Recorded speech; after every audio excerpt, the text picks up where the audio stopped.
ഇപ്പോൾ മഹ്റമില്ലാതെ നിരവധി ആൾക്കാർ ഹജ്ജിന് പോകുന്നതായിട്ട് നമുക്ക് കാണാം. അപ്പോൾ അവരുടെ വിധി എന്താണ്?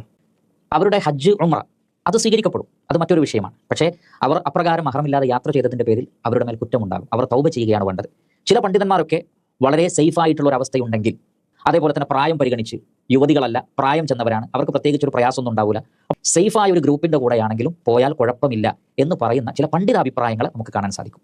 എന്നാൽ ഏറ്റവും സൂക്ഷ്മമായിട്ടുള്ളത് പ്രവാചകൻ സല്ലല്ലാഹു അലൈഹി വസല്ലം പറഞ്ഞിടത്ത് നിൽക്കലാണ്. അള്ളാഹുവിന്റെ റസൂൽ ഇത്തരത്തിലുള്ള വിശദീകരണങ്ങളിലേക്ക് അള്ളാഹുവിന്റെ റസൂൽ പോയിട്ടില്ല. മാത്രമല്ല നമുക്കൊക്കെ അറിയാം, മഹ്റമില്ലാതെ അങ്ങനെ യാത്ര ചെയ്യുമ്പോൾ ഒരു സ്ത്രീക്ക് പല നിലക്കുമുള്ള ബുദ്ധിമുട്ടുകൾ യാത്രയിൽ ഉണ്ടാകാം. പ്രത്യേകിച്ച് ഹജ്ജ് പോലെ ഉംറ പോലെയുള്ള യാത്രയിൽ ധാരാളം അന്യപുരുഷന്മാരായ ആളുകളുള്ള സന്ദർഭങ്ങളുണ്ട്. അവർക്കൊരു പ്രയാസവും മറ്റും വന്നാൽ അവരെ പരിചരിക്കേണ്ടി വരിക പലപ്പോഴും അന്യപുരുഷന്മാരായ ആളുകളായിരിക്കും. കൂടെ ആളില്ലാതാകുമ്പോൾ പല നിലക്കുമുള്ള പ്രശ്നങ്ങളുണ്ട്, പ്രയാസങ്ങളുണ്ട്. യാത്രയിൽ തന്നെ അവർക്കൊരു തടസ്സമുണ്ടായി, ഒരു ബുദ്ധിമുട്ടുണ്ടായി. പിന്നെ അവരുടെ കാര്യങ്ങൾ കൈകാര്യം ചെയ്യുന്നത് ആരാണ്? സ്ത്രീകൾ പ്രത്യേകിച്ച് പെട്ടെന്ന് പതറിപ്പോകുന്ന ആളുകളാണ്. ഒരു പ്രശ്നം വന്നാൽ, എന്തെങ്കിലും ഒരു തടസ്സം വന്നാൽ ചിലപ്പോൾ അവർ അപ്സെറ്റ് ആകും, അവർ പ്രയാസത്തിലായിത്തീരും. അപ്പോഴൊക്കെ അവരെ സഹായിക്കുവാൻ മഹ്റമുകൾ ആവശ്യമുണ്ട്. സ്ത്രീകൾ